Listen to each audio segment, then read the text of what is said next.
అందరికీ నమస్కారం. ఈరోజు కథ Hitler episode 174 Anasuya master plan. ఇక స్టోరీలోకి వెళ్తే కావ్య హద్దులు మీరి మాట్లాడటంతో పాటు ఆమె దృష్టి తన గర్భం మీద పడటం గమనించిన విసిగిపోయిన హాస్ని ఆవేశంగా ఈడ్చికొట్టింది. ఆ విసురుకి తల గోడకు గట్టిగా కొట్టుకోవడం వలన బలమైన దెబ్బ తగిలి రక్తం ఏరులై పారింది. ఆ హఠాత్ పరిణామాలకి కంగు తిన్న కావ్య తన నుదుటి నుండి కారుతున్న రక్తాన్ని చేత్తో తడిమి చూసుకొని కోపంతో ఊగిపోతూ మళ్ళీ హాస్ని మీద తిరగబడింది. నీకు ఎంత ధైర్యం ఉంటే నన్నే కొడతావు? ఏం చూసుకొని నీకు అంత పొగరు? ఈరోజు నిన్ను, నీ కడుపులో నీ బిడ్డను చంపి తీరుతాను అని అరుస్తూ ఆమె మీదకు చెయ్యెత్తింది. కానీ హాస్ని ఆమె చేతిని ఒకప్పున పట్టుకొని వెనక్కి విరిచి, నా ఇంటికి వచ్చి నా మీదే పెత్తనం చేస్తావా? ఊరుకుంటున్నాను అనుకుంటున్నావా? నేను విరాట్ గారికి భార్యని. నా కడుపులో ఉన్నది ఆయన ప్రతిరూపం.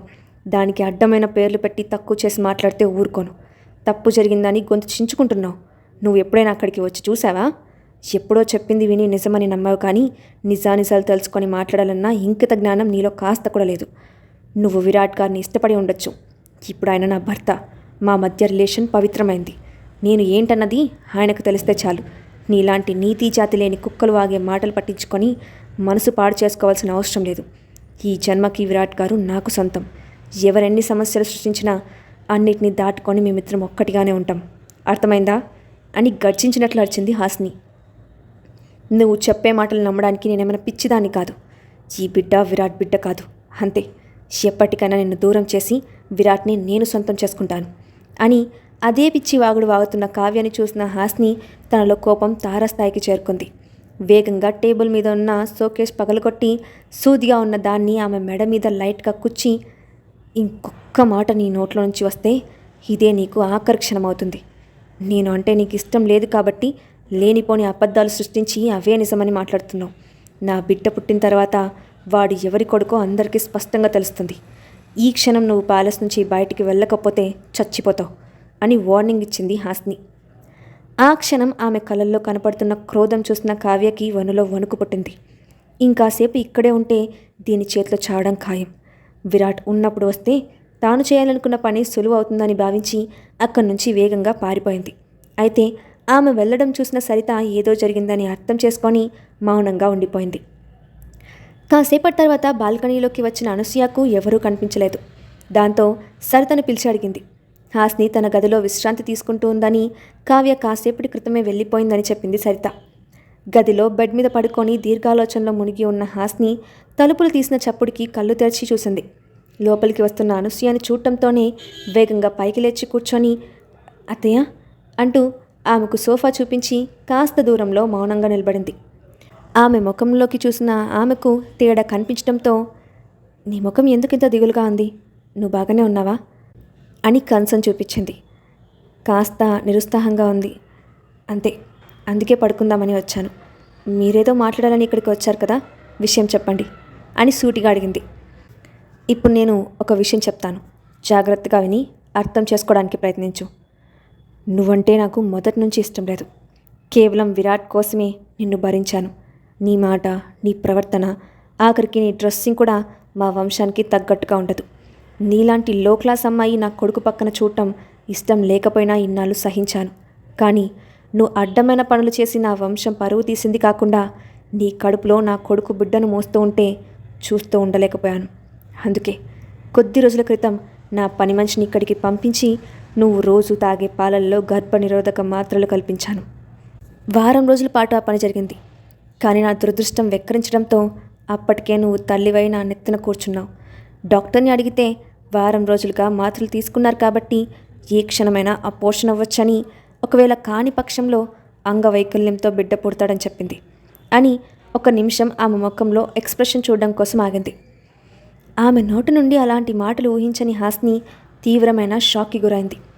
ఇన్ని రోజులు అత్తగారు తనతో బాగా మాట్లాడుతూ ఉంటే కడుపుతో ఉంది కాబట్టి యాక్సెప్ట్ చేసిందని అనుకొని సంతోషపడింది. కానీ ఆ ఆనందం ఎంతసేపు నిలవనివ్వకుండా ఆమె మనసులో ఉన్న కుళ్ళు బుద్ధిని బయటపెట్టింది. కేవలం తనంటే ఇష్టం లేని కారణంగా తన కడుపులో ఉన్న బిడ్డకు హాని తలపెట్టేలా ప్రయత్నం చేసిందని ఏమాత్రం ఊహించలేదు. దాంతో ఆమె చెప్పిన విషయాల్ని జీర్ణించుకోలేక నిస్సత్తుగా నేల మీద కూర్చొని శూన్యంలోకి చూస్తూ కూర్చుంది. ఎంతసేపటికి ఆమె కంటి నిండా జారుతున్న కన్నీళ్ళు ఆగనంటుంటే తుడుచుకోవాలన్న ఆలోచన కూడా లేనట్లు శిలలా మిగిలిపోయింది. ఈ కొద్ది రోజుల్లోనే తన బిడ్డ మీద అపారమైన ప్రేమను పెంచుకున్న విరాట్ ఈ విషయం తెలిస్తే ఎలా రియాక్ట్ అవుతాడో ఊహించడానికి కూడా భయమేస్తోంది. చెడతెగని ఆలోచనలతో ఎంతసేపు కూర్చుందో కానీ అనసూయ తట్టి పిలవడంతో వాస్తవంలోకి వచ్చింది. ఇంత పెద్ద విషయం చెప్పిన తర్వాత కూడా అలా సైలెంట్గా కూర్చున్నావంటే అర్థమేంటి? నేనేం చెప్పాలనుకుంటున్నానో నీకు అర్థమైంది కదా. వెళ్ళి అబార్షన్ చేయించుకో. ఇంకా నీది చాలా చిన్న వయసు కాబట్టి కొన్ని రోజుల తర్వాత మళ్ళీ ప్రెగ్నెంట్ అవ్వచ్చు.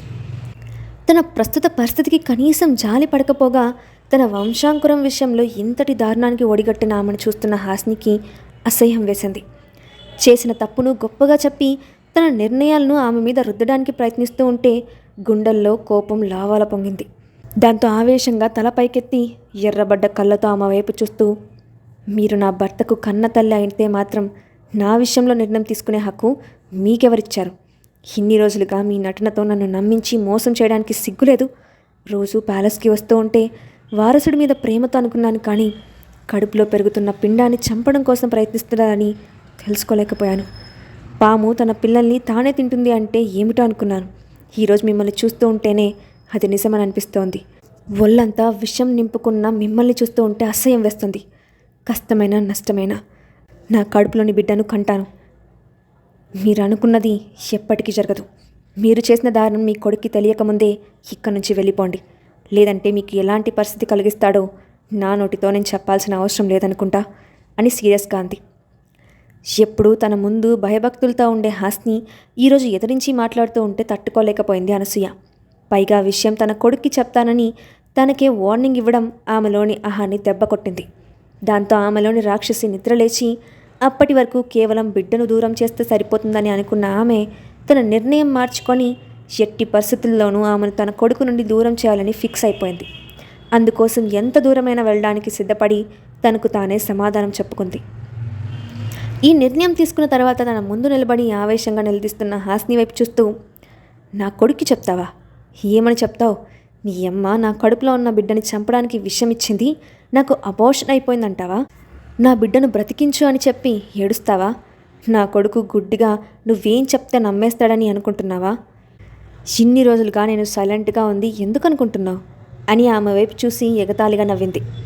ఆమె నవ్వులో ఏదో సాధించానన్న కాన్ఫిడెన్స్ కనిపిస్తూ ఉంటే అసలు విషయం పూర్తిగా అర్థమైంది.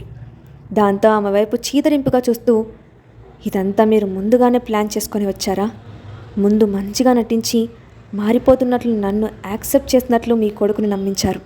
భవిష్యత్తులో నాకు అబార్షన్ జరిగినా ఆ నింద మీ మీద పడకుండా ఉండటానికి ముందు జాగ్రత్తగా ఇంత నాటకం ఆడారా? మీ తెలివికి మెచ్చుకోకుండా ఉండలేకపోతున్నాను అత్తయ్య.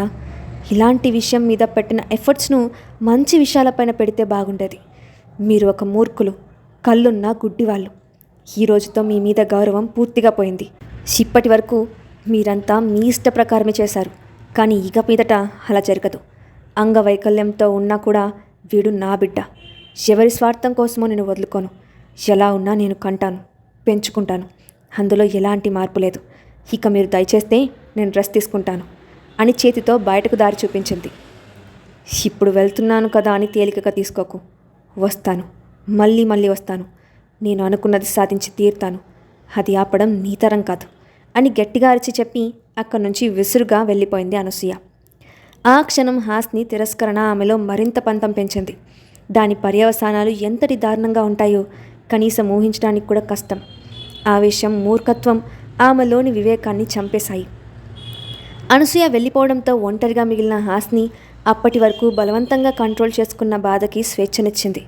జరిగిన సంఘటన ఆమె మనసు తీరని గాయం చేసింది. ఇంత దారుణం చేయడానికి మీకు మనసులా ఒప్పిందత్తయ్య? ఈ బిడ్డ విరాట్ గారికి నా మీద ఉన్న ప్రేమకు ప్రతిరూపం. ఎలా దూరం చేయాలనుకున్నారు? పాపం అనిపించలేదా? ఎందుకంత రాక్షసంగా మారిపోయారు అని బాధగా అనుకుంటూ వెక్కి వెక్కి ఏడుస్తూ నిద్రపోయింది. ఆ రోజు రాత్రి ప్యాలెస్కి తిరిగి వచ్చిన విరాట్ గదిలోకి వెళ్ళేసరికి నిద్రపోతూ కనిపించింది హాస్ని. లైట్స్ ఆన్ చేసి బెడ్ దగ్గరికి వెళ్ళిన అతనికి ఏడ్చింది అనడానికి గుర్తుగా ముఖం మీద ఎండిన కన్నీటి గుర్తులు, ఉబ్బుపైన కళ్ళతో పాలిపోయినట్లు ఉన్న ముఖం కనిపించడంతో ఏదో జరిగిందన్న అనుమానం వచ్చింది. హసిని, హసిని అని ఎన్నిసార్లు పిలిచినా ఆమె నుండి రెస్పాన్స్ రాకపోవడంతో కంగారుగా ఆమె మీద చేయి వేసిన అతనికి ఒళ్ళంతా నిప్పుల కొలిమిలో కాలిపోయేంత వేడి కలిగి ఉండటంతో కంగారుగా డాక్టర్ని పిలిపించాడు. ఆమెను చెక్ చేసిన డాక్టర్, మీ వైఫ్ దేనికోసమో బాధపడ్డారు, చాలా స్ట్రెస్ ఫీల్ అయ్యారు, దానివల్లే హై ఫీవర్ వచ్చి స్పృహ తప్పారు. ప్రెగ్నెన్సీ టైంలో ఇలాంటి మెడికేషన్స్ ఎక్కువగా వాడకూడదు, అందుకే సేఫ్ సైడ్గా ఒక మైల్డ్ ఇంజెక్షన్ ఇచ్చాను. రేపటికి స్పృహలోకి వచ్చేస్తుంది. అప్పటి వరకు గంటకి చల్లని నీటితో ఆమె ఒళ్ళంతా తుడుస్తూ ఉంటే టెంపరేచర్ కంట్రోల్ అవుతుంది అని చెప్పింది. ఇంత రాత్రిపూట ఇక్కడికి వచ్చి ట్రీట్మెంట్ చేసినందుకు థ్యాంక్స్ డాక్టర్. తనకి డెలివరీ అయ్యే వరకు మీరు ఇక్కడే ఉంటారా, మీకు ఇష్టమేనా అని సూటిగా అడిగాడు విరాట్. ష్యూర్ సార్, తప్పకుండా ఉంటాను అని చిరునవ్వుతో చెప్పింది డాక్టర్. ఆ రాత్రంతా ఒక్క నిమిషం కూడా పక్కకి వెళ్లకుండా చల్లటి నీళ్ళతో ఆమె ఒళ్ళంతా తుడుస్తూ గంటకి టెంపరేచర్ చెక్ చేస్తూ కంటికి రెప్పలా చూసుకున్నాడు విరాట్. మరుసటి రోజు మధ్యాహ్నం స్పృహలోకి వచ్చిన హాస్ని తన పక్కనే కూర్చొని ఉన్న విరాట్ని చూడటంతోనే ముందు రోజు జరిగిన సంఘటన గుర్తొచ్చి ఒక్కసారిగా తన మీదకు వెళ్ళి గట్టిగా హత్తుకొని ఏడుస్తూ ఉండిపోయింది. ఆమె ఎందుకింత ఎమోషనల్ అవుతూ ఉందో అర్థం కాని విరాట్ ఆమెను సముదాయించి ఫ్రెష్ అవ్వమని పంపి కిందకు వచ్చాడు. హాల్లో నిలబడి సరిత, సూరజ్ ఇద్దరిని పిలిచి, నిన్న ప్యాలెస్కి ఎవరొచ్చారు అని సూటిగా అడిగాడు. విరాట్ ముఖం చూసి భయపడిన వాళ్ళు కావ్య ఇంకా అనసూయ వచ్చి వెళ్ళిన విషయం చెప్పారు. అనసూయ పైన హాస్ని గదికి వెళ్ళడం సరిత చూడకపోవడంతో ఆ విషయం విరాట్కి తెలియలేదు, లేదంటే పరిస్థితి వేరేలా ఉండేది. అదే సమయంలో రాజేంద్రవర్మ విల్లాలో ఉన్న కావ్య దగ్గరికి వేరే మేడొచ్చి విరాట్ వచ్చిన విషయం చెప్పింది. విరాట్ రాజేంద్ర ప్యాలెస్కి ఎందుకు వెళ్ళాడు, ఇప్పుడు కావ్య పరిస్థితి ఏంటి, కావ్య ఈ పరిస్థితిని ఎలా ఎదుర్కోబోతుంది, నెక్స్ట్ పార్ట్లో చూద్దాం. ఈ స్టోరీ అప్డేట్ ఎలా ఉందో కింద కామెంట్ బాక్స్లో మీ ఒపీనియన్ని షేర్ చేయండి. Thanks for watching.